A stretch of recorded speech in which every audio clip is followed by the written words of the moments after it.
ট্রেনটা এসে যখন ঝিনুক পাহাড় স্টেশনে থামলো তখনও রাত 9:30 বাজে। ট্রেনটা চলে গেল ঠিক সেইভাবে যেভাবে আপন গতিতে এসেছিল। ট্রেনের মধ্যে থেকে নামলো একজন বুট শুট পরা লোক। পরনে তার কালো রঙের একটা প্যান্ট আর হালকা সবুজ রঙের জামা, কপালে একটা গুরুতর ক্ষত, মুখে একটা রুমাল বাঁধা, চোখে মুখে তার ভয়ের ছাপ স্পষ্ট। স্টেশনের মধ্যে থাকা একটা ফাঁকা বেঞ্চিতে বসে পড়ল সে। কেমন যেন একটা রহস্যমাখা গন্ধ তার চেহারার মধ্যে স্পষ্ট ফুটে উঠছে।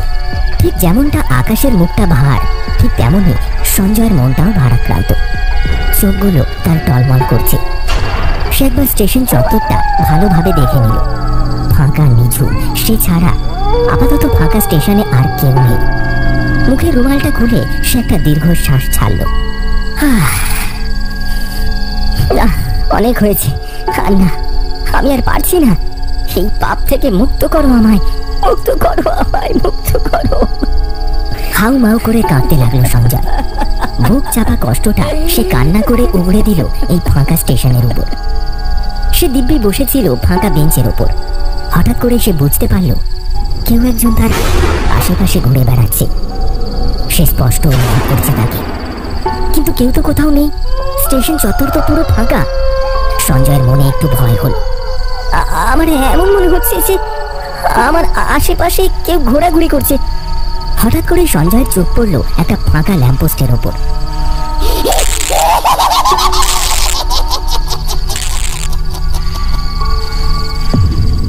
সেখানে হালকা মৃদু একটা হলদেটে আলো জ্বলছে। তার পাশেই প্ল্যাটফর্মের শেষ অংশ। কালো ছায়াটা দাঁড়িয়ে থাকতে থাকতে হঠাৎ মিশে গেল অন্ধকারে। সঞ্জয় স্পষ্ট দেখতে পেল তাকে। সঞ্জয় যেই না উঠে যেতে যাবে, ঠিক তখনই সে শুনতে পেল কিছু অদ্ভুত আওয়াজ। তার চোখ মুখে এক ভয়ঙ্কর আতঙ্কের ছাপ ফুটে গেল।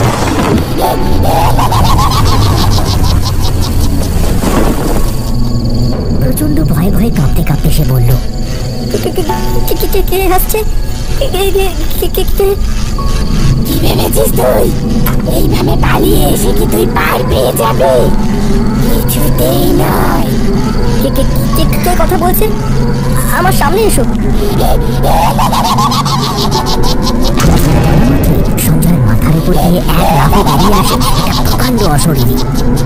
হাওয়াতে এলো মেলো হয়ে তার চুলগুলো উড়ছে, চোখ দিয়ে ঝরে পড়ছে হিংসা আর ঘৃণা।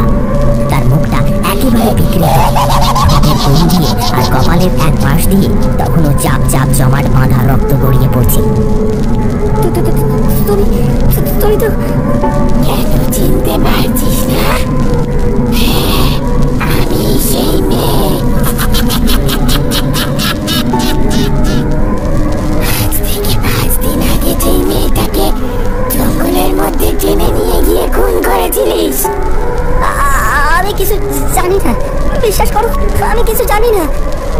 কি ক্ষতি করেছিলাম আমি? এইভাবে একটা মেয়ের জীবন নিয়ে ছিনিমিনি খেলতে তোদের লজ্জা করলো না রে? সেই অশরীরী যেই না সঞ্জয়ের দিকে এগিয়ে যাচ্ছে, ঠিক তখনই সে উল্টো দিকে দৌড় দিল।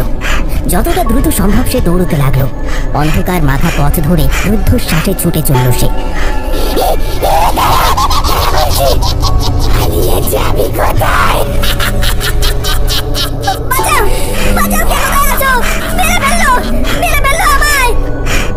সঞ্জয় যত দ্রুত সম্ভব ছুটে যায় লোকালয়ের দিকে। কাঁচা পাকা রাস্তা পেরিয়ে সে একটা বটতলার কাছে এসে পৌঁছয়। সেই বটতলার নিচে একটা ছোট্ট ঝুপড়ি, মুদিখানা কম, চায়ের দোকান বেশি। দোকানের সামনে একটা আলো জ্বলছে টিমটিম করে। লোকটি তার সমস্ত জিনিসপত্র গুছিয়ে দোকানের ঝাঁপি নামাতেই যাচ্ছিল। ওই তো একজনকে দেখতে পাওয়া যাচ্ছে। দোকান দেখে সেখানে তাড়াতাড়ি ছুটে গেল সঞ্জয়। চোখ মুখ তার ভয়ে ঘেমে নিয়ে একাকার হয়ে গেছে। এই যে দাদা, জল আছে? সঞ্জয়ের কথায় দোকানে পিছন ফিরে তাকিয়ে তাকে দেখে খুবই চমকে উঠল। কারণ এত রাতে এইভাবে হঠাৎ এক অপরিচিত ব্যক্তির আগমন এর আগে তার দোকানে কখনো হয়নি।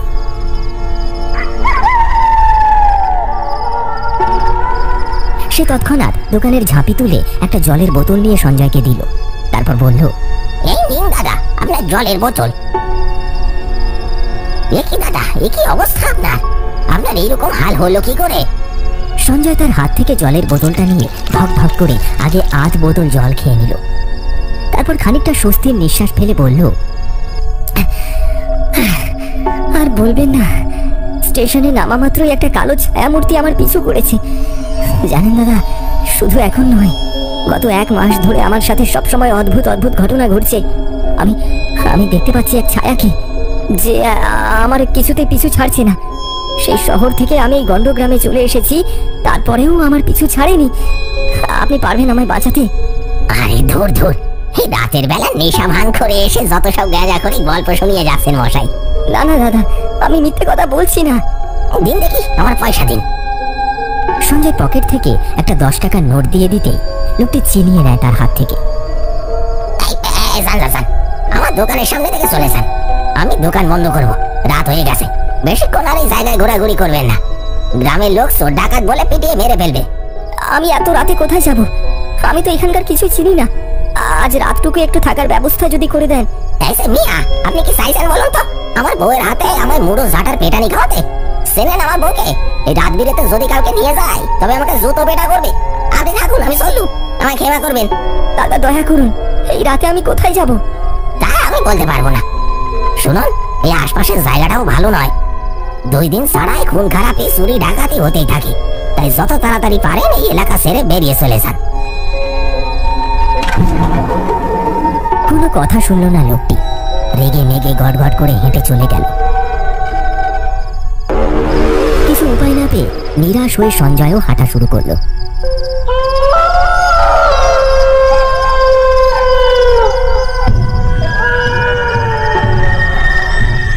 সেইভাবে হেঁটে হেঁটেই হয়তো রাতটা কাটাতে হবে।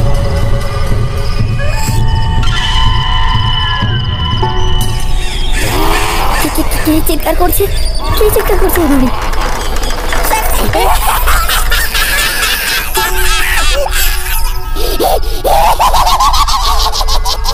হঠাৎ করে সঞ্জয়ের পায়ের কাছে কিছু একটা ধমাস করে পড়ে। সে চমকে ওঠে। এতক্ষণ সে অন্ধকারে হাঁটছিল, কিছু একটা বুঝতে পেরে পকেট থেকে ফোনটা বের করলো। তারপর ফোনে ফ্ল্যাশ লাইটটা জ্বালালো। যেই না সে আলোটা নিচের দিকে ধরেছে, তখনই তার নজরে পড়লো একটা জিনিস। সেটা দেখে সে তো মূর্ছা খেয়ে পড়ে যাওয়ার উপক্রম।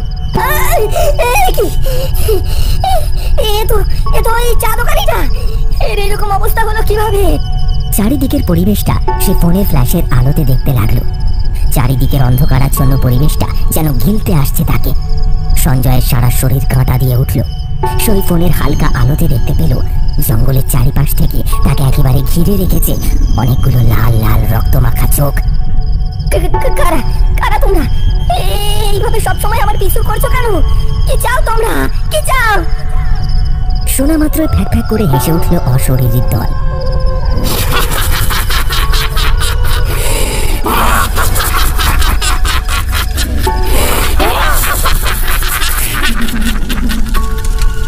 তোকে মারতে চাই, আমরা তোকে মারতে চাই। তুই অনেক পাপ করেছিস, অনেক পাপ। কেন? কি ক্ষতি করেছি আমি?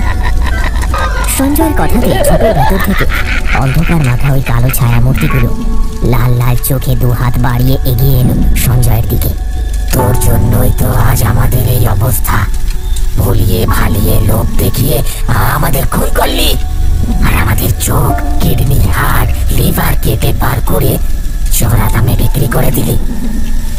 বাবা বাবা এই লোকটাই, বাবা এই লোকটাই আমায় একটা লজেন্স দিয়েছিল। আমি যেই লজেন্সটা খেলাম তখনই আমি মাথা ঘুরে পড়ে গেলাম।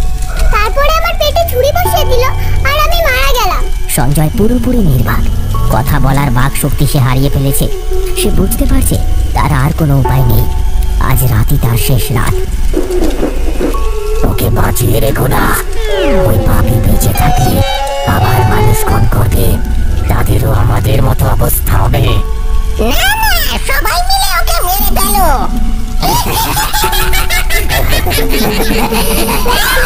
খিলখিল করে হাসতে হাসতে এগিয়ে আসছে সকল অশরীরীগুলো।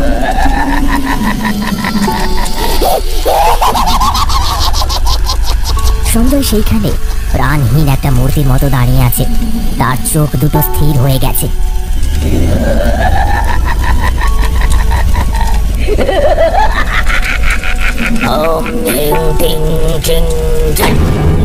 স্তব্ধ হ তোরা, স্তব্ধ হ। সাধু, তুই এইভাবে আমাদের কাজে বাধা দিস না। ও আমাদের গ্রামের সবাইকে মেরেছে, তাই আমরা ওকে মারবো। ভুল করছিস তোরা। তোরা প্রতিশোধের তাড়নায় অন্ধ হয়ে গেছিস। তোদের যে মেরেছে সে নয়। কি বলছিস এসব তুই? হ্যাঁ, আমি ঠিকই বলেছি। ইন্সপেক্টর, নিয়ে আসুন ওকে। সকলের চোখের সামনে উদয় হলো আরো একটা সঞ্জয়, হুবহু একই দেখতে। ইন্সপেক্টর তার কলার ধরে হির হির করে টানতে টানতে নিয়ে এলো। এ কি দাদা, তুই 5 মাস তুই কোথায় ছিলিস? বাবা তোকে বাড়ি থেকে তাড়িয়ে দেওয়ার পর আমরা তোকে কত খুঁজেছি। কি রে, এ তো পুরো হুবহু একই দেখতে। এটা আবার কে? এ সন্দীপ, এই তোদের মেরেছে। তোদের শরীরের মূল্যবান জিনিস শহরে পাচার করত। তারপর গত 1 মাস সে পুলিশের হাত থেকে রক্ষা পেতে নিজের গা ঢাকা দেয়। আর তারপর থেকেই অত্যাচার শুরু হয় সঞ্জয়ের উপর।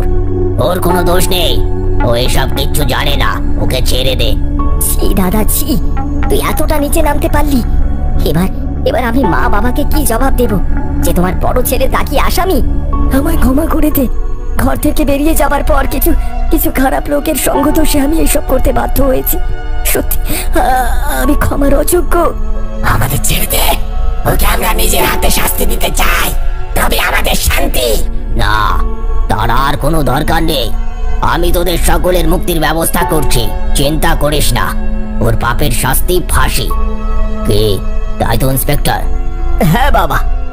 এই বলে সেই সাধু বাবা সেই অশরীরের দিকে লক্ষ্য করে বীর বীর করে মন্ত্র বলে কিছুটা ধুলো তাদের দিকে ছুঁড়ে মারতে যাবে, ঠিক তখনই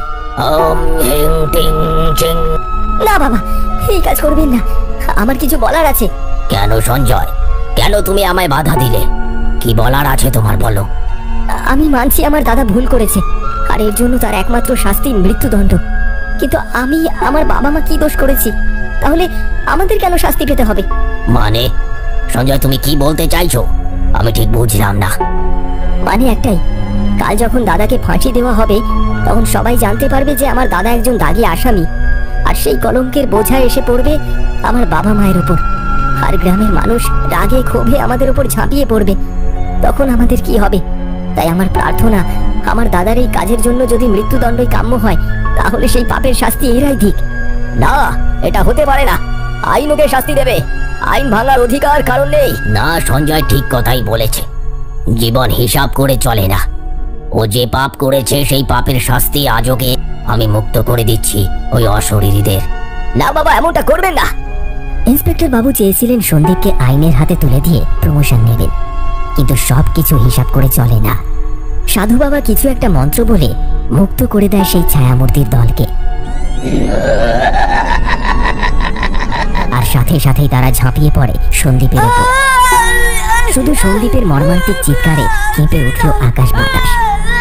আর সেই ছায়ামূর্তির দল প্রতিশোধ শেষ করে ফিরে গেল পাতালের কালো অন্ধকারে, যেখান থেকে তারা উঠে এসেছিল প্রতিশোধ নেবার জন্য।